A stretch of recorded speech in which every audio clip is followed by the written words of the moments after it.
Guys, what's up? Welcome back to the channel. Topic of discussion, Lil Durk.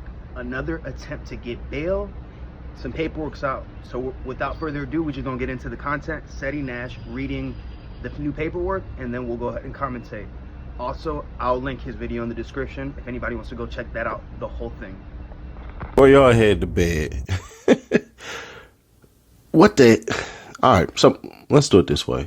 I'm going to make the screen a little bigger because I can see, but I think where I need to make it bigger, I'll make it bigger. How about that? Christy O'Connell, Law Office of Christy O'Connell, and right here, Los Angeles, California. United States District Court, Central District of California, United States of America versus Durk Banks plaintiff. Application for review or reconsideration of order setting conditions of release or detention and requesting for hearing. Of course y'all would. So they want them to essentially look at the setting of conditions. That's what they put first. Now, if y'all want that, stick to the you know what? I'll put it right after this because we already know the conditions of which the security company would be operating in. But it's kind of like, I don't know, bro. It's kind of like, I don't want to say a Hail Mary, but this one got me scratching my head because there is no second paper that says anything.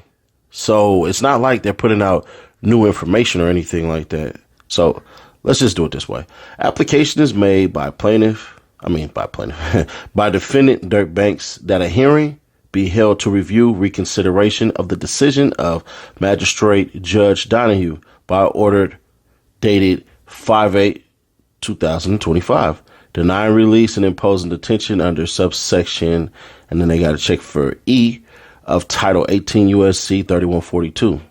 And then right here, a hearing is being sought before a district judge to review all information presented to and considered by the previous judicial officer to be presented to criminal duty district judge if case is unassigned. So basically, they're going over his head.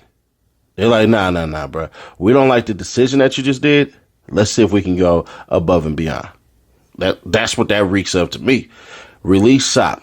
Defendant Banks seeks an order of pretrial release on conditions that include a secure bond supported by a $1 million cash from Alamo Records, $1 million cash from defendant Banks, $700,000 equity in real estate property, any additional third-party sureties and guarantors to satisfy a bond amount that the court deems necessary. Proposed conditions of release to include home confinement with electronic monitoring and 24/7 surveillance by RSEC Security Service and any other conditions the court deems appropriate. Counsel for the defendant and plaintiff, United States government, consulted on 5/9/2025. And opposing counsel declines to stipulate an order providing the relief sought. Meaning basically, we got it all because they ain't really saying nothing.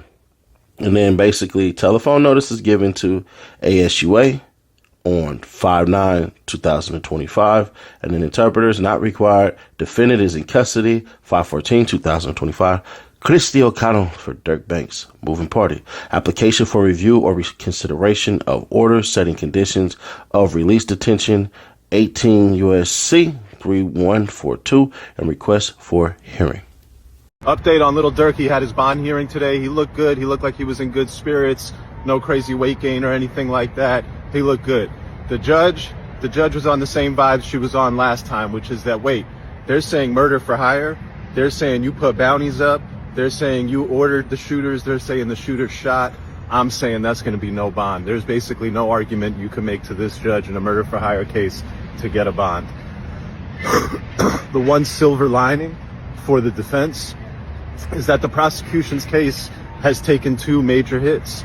One, the prosecution has had to abandon their allegation that he rapped and celebrated about this murder, that he put these lyrics out talking about, oh yeah, I got you, you out here screaming no, no, crying in the street.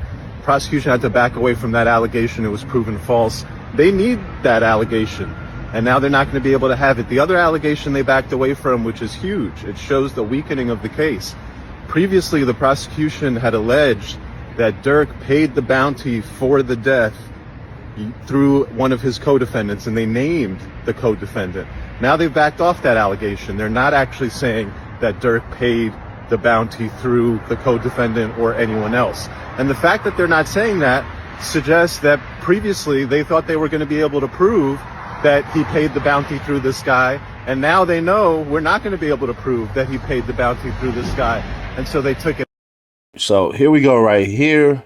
United States District Court, Central District of California. Minutes, detention hearing, review / reconsideration of bail, detention order, Nibia hearing. And then here you go right here. Patricia Donahue. We probably going to have to do some deep digging on her to see what's going on, because some I'm just not liking right now. And essentially, it's what the next slide, well, not the next slide, but the slide after me will be saying, right?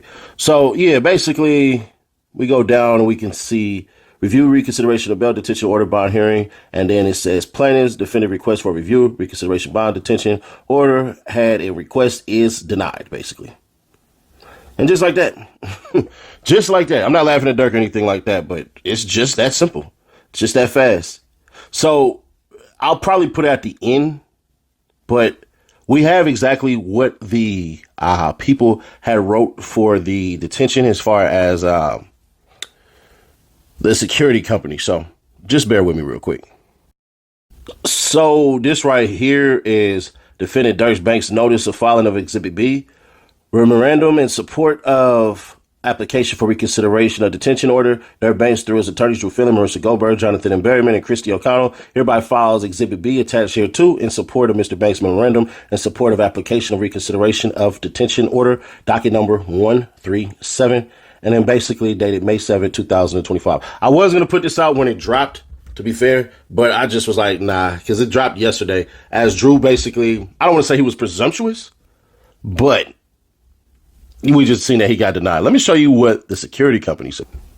Exhibit B. Scroll over.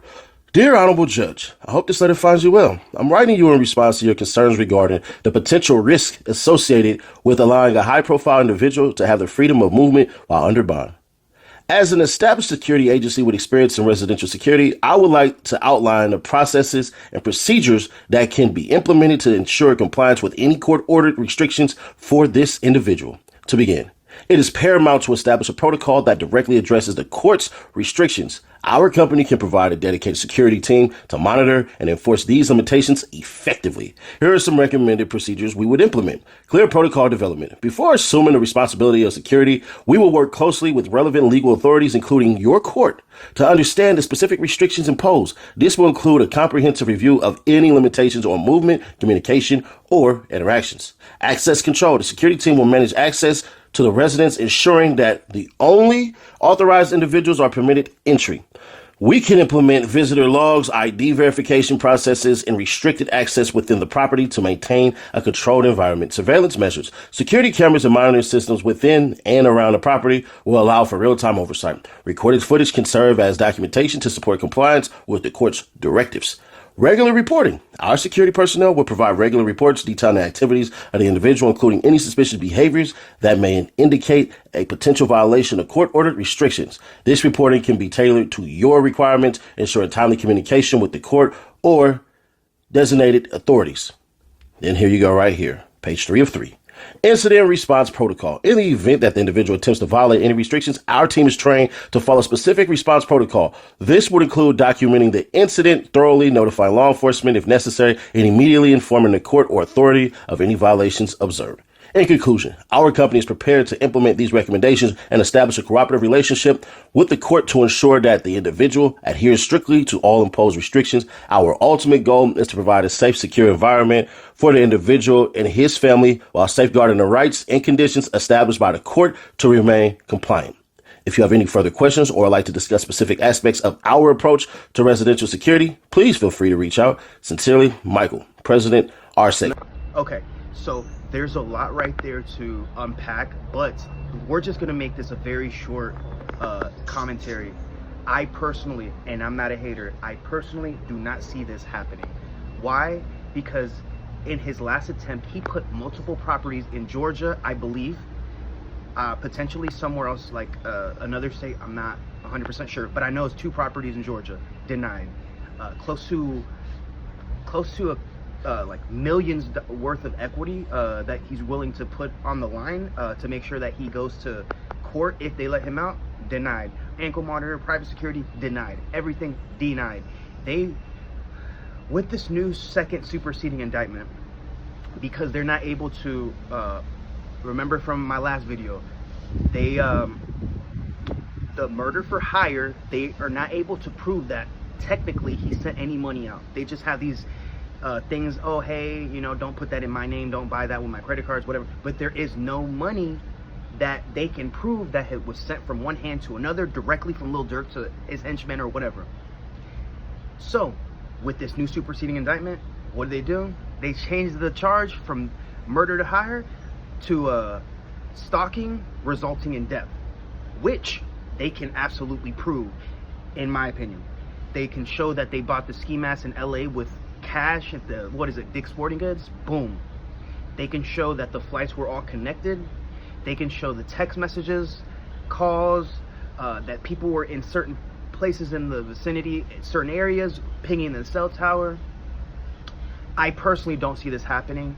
I don't know what the statute is as far as how much time somebody can get with stalking resulting in death. I'm gonna go ahead and assume anything in the feds resulting in a death is gonna, and there's a felony murder essentially in the state, is resulting in a life sentence. But I don't know for sure.